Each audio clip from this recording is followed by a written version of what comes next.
All right. Hello, everyone. Looks like we've got about 15 or so people. A couple people in the lobby are still trying to get in too. So I'm going to give them just a couple more minutes and then we'll go ahead and get started.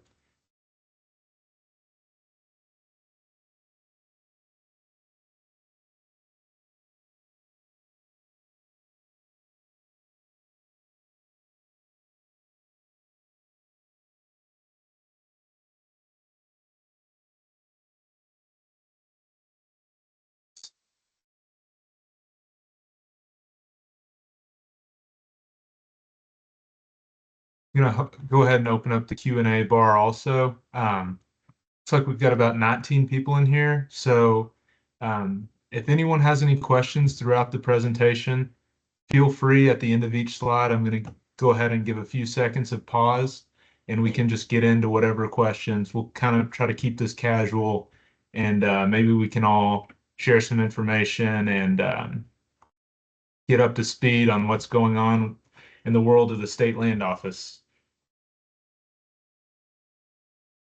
So just a couple more minutes and I'm going to go ahead and get started.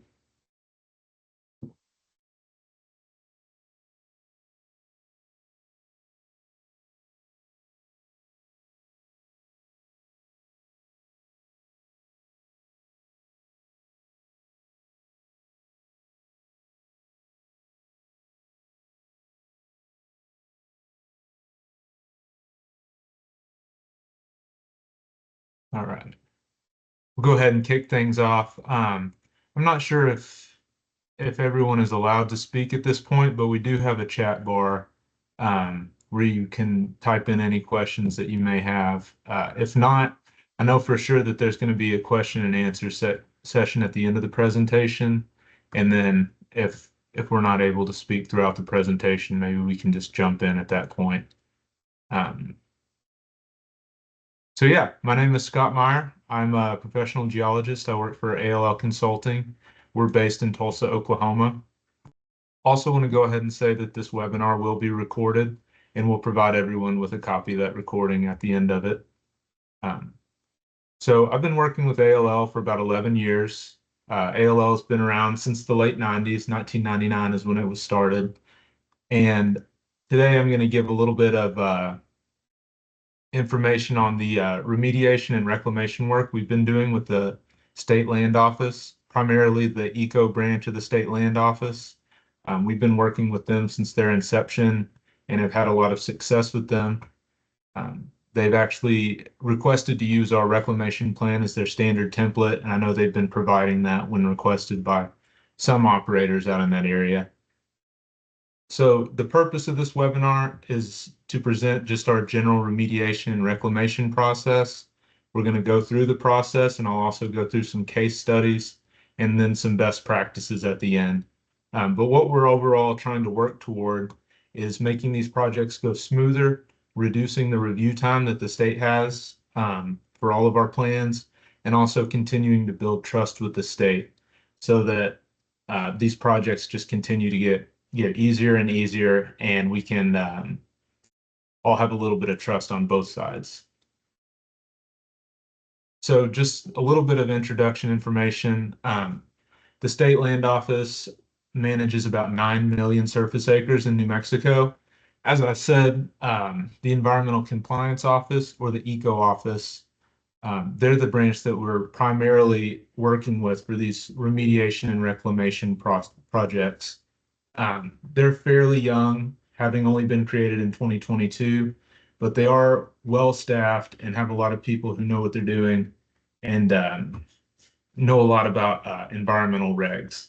They also work very closely with the legal office, so it's good to be in good standing with the eco office because if issues are happening, we've had a couple of clients in the past who've had issues with their remediation and reclamation, and the state land office is actually able to deny access to the state trust lands, including producing oil and gas sites, if these operators are not upholding their end of the agreement to manage these facilities in accordance with the law. So I've got a little bit of regulatory background, just some more background information. I'm not going to read through all of these administrative codes, but you can find each one of these online. You just type in the number and NMAC, and this will give you the black and white rules that dictate how we need to do our remediation and reclamation projects. I will note that these are more of guidelines, as some of the regs can be pretty general, and you need to have a more of a firm understanding of what the state is currently doing in order to provide them with a product that they will like. So, for example, we all know that if a well is plugged and abandoned on state lands, they're going to require surface reclamation. However, we've seen a lot of issues with lease transfers and the state saying, hey, we're going to need you to um, prove that each one of these facilities is in good standing. Good standing is what the NMAC actually says, but what is good standing? It could be held to the most stringent cleanup standards, or it could be the site looks visually good, there's no visible staining. It's it's more a case of good faith and what the state can expect you to do. I know also that ECO has been really ramping up on their aerial photo review. So that's something to be aware of. If they see a dark shadow on your site, they could um, give the benefit of the doubt to you, or they could say, you know, we need you to go out there and inspect this. So remediation versus reclamation.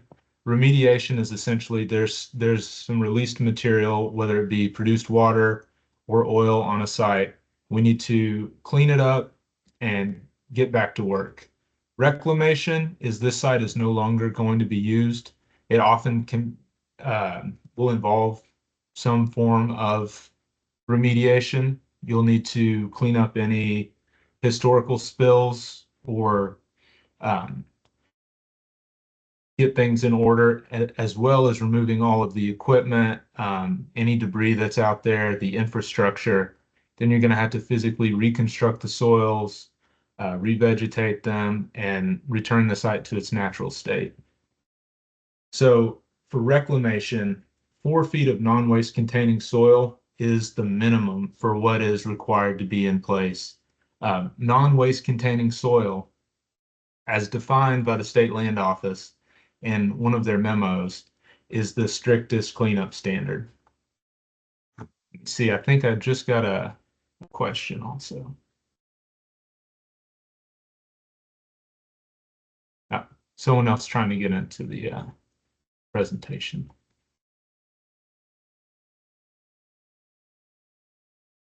So we're going to have to do the resurfacing with the reclamation, as I said, regrade it, and I'll get into a little bit of that later with the case studies. Also, each one of these, as far as documents goes, they're going to have a formal planning document where you say, we're going to go out and we're going to collect samples in these locations. The state either has to approve or they'll maybe offer that you should collect a few more samples. Then you will present these sample results in your either remediation work plan for a remediation project or a reclamation plan. That's going to say how you're going to continue with all of your work. And then at the end, you'll have to submit either a remediation closure report or a reclamation activities report, and then a reclamation closure report. This will also be accompanied by a pretty brief report, a vegetation survey. So I've kind of gone through the process outline a little bit, but I'd like to give just a little bit more detail here, kind of how we can save our clients money at each one of these steps. For example, we like to consider what not just the spills history for the facility, but what is this current condition? Is this part of a lease transfer? Is this a legal demand from the state land office? So each site is unique in that aspect, as well as what's going on the ground. So we'll do a little bit of background research. We always kick off meeting with the state land office and find out what's really driving these projects. Do they want to be on an accelerated schedule? Anything like that, or are they more relaxed? That way we can understand where the drivers are. So as I said, we'll do an initial inspection where we'll collect samples in accordance with our site characterization plan. We also like to do a drone survey so we can get a real-time aerial view of the site and see if there's any issues to be addressed. We will present these results in the associated plan and conduct whatever remediation activities are necessary, if it's um, dig and haul or if we want to treat in place. Also, it's important to note that the cultural properties protection rule has become a big thing in recent years with the state, and they're going to want some statement on the compliance with the cultural properties protection rule submitted in essentially every plan that you give to them.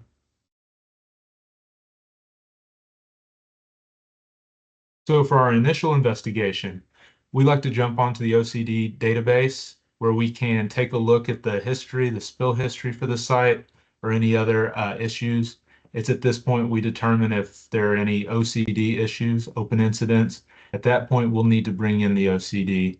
They're usually pretty relaxed with their reviews, but they will want to see all of the plans that we're submitting to the state land office. And they also want to be given the opportunity to witness sampling, so they'll want that several days ahead of time notice before we go to the field to sample. We can also use this time to determine the depth to groundwater. This is going to be huge in determining the closure criteria for each of these sites. We'll be able to, if depth of groundwater is greater than 50 feet, I'm sure some of you know, the closure criteria goes up much higher. So we're at 10,000 parts per million of chloride versus sites with groundwater less than 50 feet, you're at 600 parts per million chloride. So it's a pretty stringent cleanup standard that you have to follow in these sites with shallow groundwater. Also, there's a long list of sensitive receptors you need to check for. We always check for lake beds, sinkholes, playa lakes, as well as continuously flowing water courses, things like that. And we have our standard list that we keep on hand. Be happy to get more in detail with anybody if there are any questions on that. So on to the case studies. So we can really look at one of these sites and kind of break down the process for how this is done. We have here a site in southeast New Mexico. This was in Lee County, just not too far from Hobbs. It was part of a lease acquisition, and this facility had already been plugged and abandoned, but it needed to be reclaimed, and the client was on an accelerated schedule. So we knew that that was going to be a main driver. Not a lot going on at the surface. We can see some salt scarring to the north and some kind of erosion damage to the east and to the south. So we based our initial site characterization samples on these. We reviewed some historical aerials and saw that there was actually a large pit up to the north of the site. So after going out in the field, this is a drone photo that we took. We collected samples at all of the orange dots and found that really there were just a few areas that did not have an exceedance of the closure criteria. We had exceedances for chloride in 5 of these locations, and then 1 for TPH just right at the wellhead, which is fairly common. The chloride is more persistent than the TPH, so we find that that's the main concern at a lot of these older facilities. As we continued to work out here, we presented our sample results and our plan for fully reclaiming the site. We decided that the best option would be to just dig and haul, and also to delineate in the field as we were excavating. So we would take an excavator and we would continue to move out. We would throw the drone up in the sky every day and map our progress with the excavation. We would also have someone on the ground guiding the excavation with a handheld EC probe. This was telling us the conductivity of the soil and whether or not there was a good chance that chlorides would still be in exceedance. This excavation turned out to be pretty big, and for the state to consider the site to be clean, you have to collect confirmation samples. They won't accept the EC probe results. You have to collect a confirmation sample, submit it to the lab, and they want those collected every 200 square feet. So as this project continued to evolve, we were able to document that there were no sensitive receptors nearby and request a variance to collect confirmation samples every 400 square feet, which the state agreed to. Helped to save the client a little bit of money. And also, we were able to document that there was a hard pan in the site. I know this can be an issue in Lee County. It was very difficult. There was not going to be any excavation of this hard pan without bringing in bigger equipment. So we documented that the hard pan was present and was likely acting as a barrier to vertical contaminant migration. So leaving the hard pan in place from a geologic perspective was the best option, we believed, to limit further contamination at this site. So we were able to limit our excavation to 2 feet to the top of this hard pan. And also because there were no, because there was not a sample, an amount of soil to be sampled on top of the hard pan, we made the case to the state that we shouldn't collect confirmation samples throughout the central part of the excavation.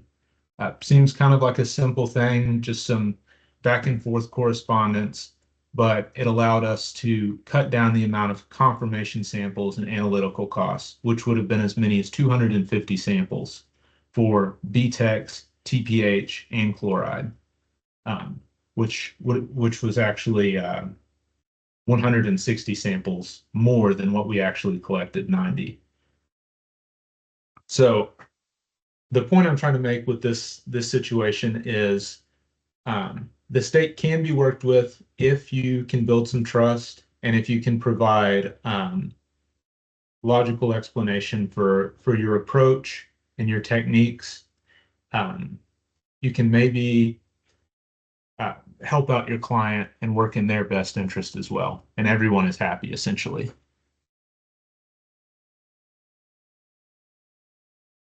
So based on the history of that previous site, we began integrating EM surveys in our initial inspections.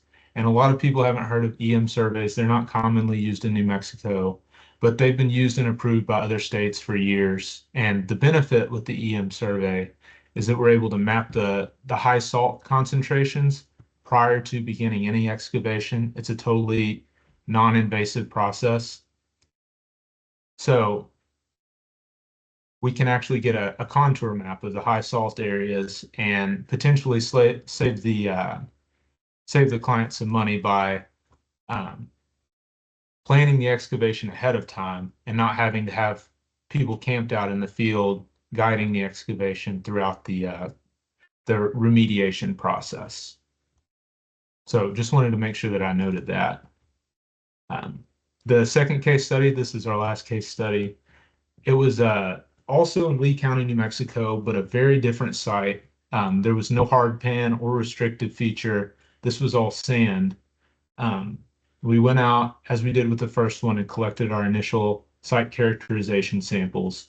Sometime in the past, a person had left a frac tank in the middle of the site, and it's possible that it leaked, produced water, who knows? But we had a couple of exceedances for TPH and chloride right in the center of the site, and then just a couple of chloride exceedances along the fringe. The issue with this site, though, is we found as we began to excavate and further delineate, as we had with the previous site, there were more and more exceedances of chloride. All of these green dots represent chloride samples. They were collected at every, I believe this was every 200 square feet at 4 feet, 4 feet of depth.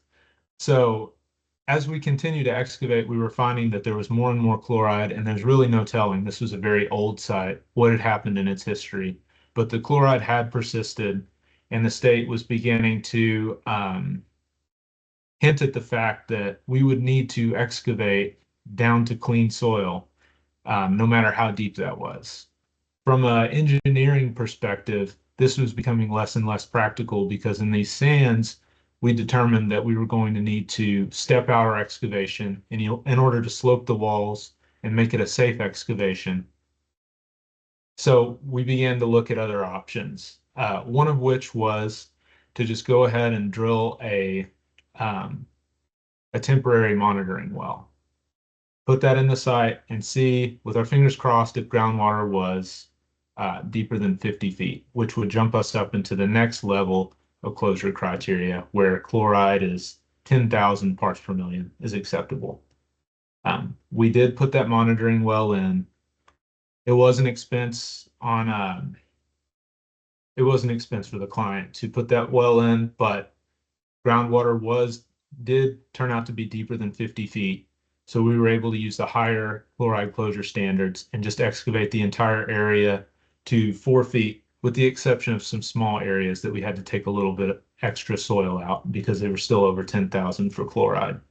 Um, so in the end, yes, we did have to drill a well and it was some expense, but we were able to save probably about 100 and well, the disposal fees for just for the 4 feet was about 150,000. We were doing $25 a yard for the soil disposal, but we were thinking if we needed to continue excavation, possibly down to 12 feet, it could have jumped up easily over $1 million just in these digging and hauling costs. Not even to mention hauling in new soil to fill in this gigantic hole that we created. So it was a good break for our client, and it was a good use of communication with the state and evaluating all of the options before we just jumped in head first with the option to excavate until we hit 12 feet or whatever it would have been. So all of these are going to be follow a pretty similar recipe for the final. These are the reclamation sites for the final soil preparation and for the reseeding. The state is going to require that any access roads that are not used for any other facilities, the caliche be removed and those be reseeded as well.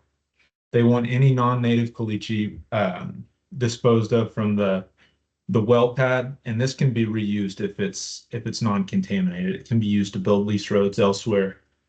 Um, then they're going to ask that the soil be decompacted and cross-ripped and amended if necessary. At all of these reclamation sites, we typically can collect 1 or 2 samples for sodium absorption ratio, just as those are going to need to be amended. Another thing that is not listed in the NMAX, but the state does request, is that a berm be pulled at the end of each of these former lease roads and signage staked. And that's just to prevent people from driving across the newly seeded areas. Um, so after all of this vegetation is planted, they require that it be monitored for successful reestablishment annually for 3 years, and also noxious weed surveys be conducted twice a year. We like to combine one of those noxious weed studies with the annual vegetation survey. So as I'm starting to wrap up, I'd just like to note that the policy with the State Land Office is always evolving based on who's managing the project, if there's been any changes in the hierarchy or management structure.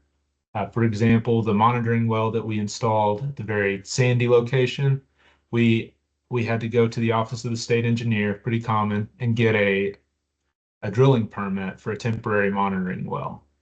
But because the site had an expired lease, the facility had an expired lease, we had to go to the right-of-way division and request a right-of-way permit to be allowed on the site. This also required a letter of authorization from ECO to be sent to the right-of-way division before they would supply us with the necessary permits. And we were also required by ECO to open communication with yet another silo of the ECO or the State Land Office, the Groundwater Bureau. We started general communication because they wanted to be kept up to speed at all times if we encountered groundwater, what depth it was at, Fortunately, we didn't encounter groundwater there, but we still did have to submit the final report to the Office of the State Engineer, talking about how we constructed the well and then how we plugged and abandoned the temporary well. Um, I think we've touched a little bit on the cultural properties protection rule. The As I said, the state land office is they're really pushing this one. So make sure that there is some statement on the CPP rule, or else it's going to be kicked back every time. And then we haven't even touched on, but it could be another presentation in itself. The issues with biologically sensitive areas. These could be anything from endangered species habitat to the playa lakes that are in proximity to facilities, which I know we have a lot of in Lee County, New Mexico. Um, and then a lot of karst over in Eddy County, New Mexico. Um, and as always, due diligence is a great thing to consider prior to making any of these acquisitions. I know that if the acquisition has already been made, it's a little too late for due diligence, but prior to, ALL Consulting has had a long history of completing these pre-acquisition due diligence surveys, and this will help the purchaser identify and address the most prominent concerns that could be out there. And this is prior to ownership transfer. So these surveys can also be used to request an adjustment in negotiations to the price of the assets. For example, if we find something that's not favorable or it's going to require a lot of work, that can be used for a little bit of leverage in negotiations. And then also, we've just included a few excerpts here. This is from Tammy Knight. She is our main contact with the eco branch. When she was requesting to use our reclamation plan as a template. Also, Ari Birnoff, who some of you may have had interaction with, he's the head of the legal counsel for the state land office. And he's been very pleased with the work that we've done. And we find, as I said, it's a good idea to keep eco happy. Then we can leverage our relationship with them to move these projects right along, avoid any um, slowdowns in the review process or even in the rights of entry process. And then eco often relays they relay how much that they enjoy working with us to the legal department, which will then reflect on our clients, and the clients can begin leveraging our good faith for their own good faith. And I'm going to leave this up. This is my contact information. If you have a specific problem that I touched on and you want to reach out to me, I'd love to talk to you about it. But also for just more general questions, I'm going to go ahead and uh, try to make sure that everybody has the availability to talk for for the Q&A. If not, if I'm not able to do this, then we've got a Q&A bar to the side that we can just take written questions in. Let's see. And I do see that there's a meeting chat where someone is asking if I'll send the slides to the attendees. I can probably do that. I can send a PDF of the slides. And yes, Chris Brand has asked if we set up a meeting with the SLO um, prior to creating a plan. By meeting, we've had formal meetings with multiple stakeholders and multiple members of the SLO. Um, I'm on pretty good texting and email basis with Tammy Knight. So a lot of times I'll just say, hey, are you free to discuss these whatever operator sites? And her and I and the client or one of their representatives will just jump on a call and go through a quick rundown. I feel like that really makes everything go smoother.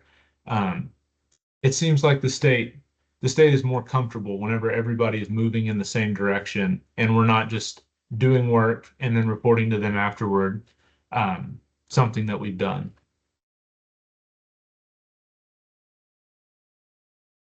Again, I'm trying to get to the audio settings, and I think that in the setup for this webinar, we were just able to do the Q&A that's just applying to um, like a text bar. I don't have anything for being able to unmute everyone, so I apologize for that. Again, my email address is not listed. I'll go ahead and give that out. Um, I'll type it in. It's smeier@all-llc.com. And that is now posted. Feel free to reach out to me by um, either one of these numbers or my email. And I appreciate everyone who joined us today. Um, I don't see any more questions. Let everybody go and hope to hear from you soon. Thank you very much.